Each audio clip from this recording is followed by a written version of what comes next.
Welcome to another video. We have a question before us. We have open parenthesis m plus n close parenthesis raised to the power of 2 is equal to m squared plus n squared. We are to evaluate open parenthesis 5 raised to the power of n close parenthesis raised to the power of n.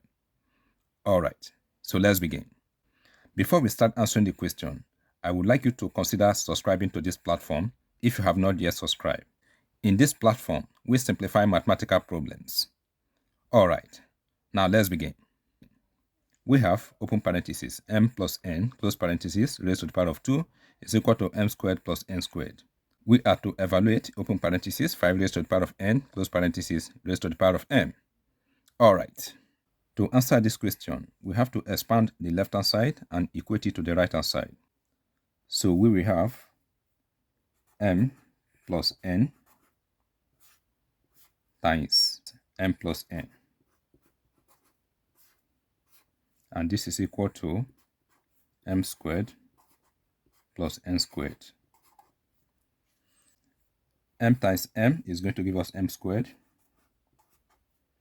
M times n will give us mn. N times m will give us mn again. And n times n will give us n squared. And this is equal to m squared plus n squared. Let us combine the like terms on the left hand side. We have m squared plus n squared. Mn plus mn is going to give us 2mn.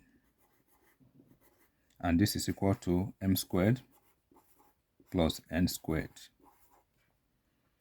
Alright, so we have m squared plus n squared.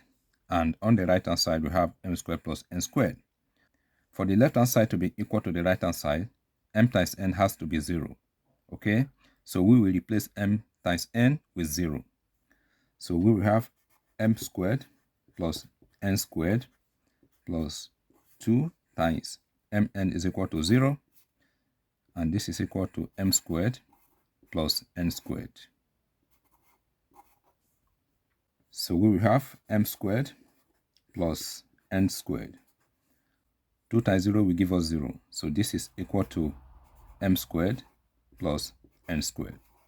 Alright, so for the expression on the left hand side to be equal to the right hand side, m times n has to be 0. So we will say mn is equal to 0.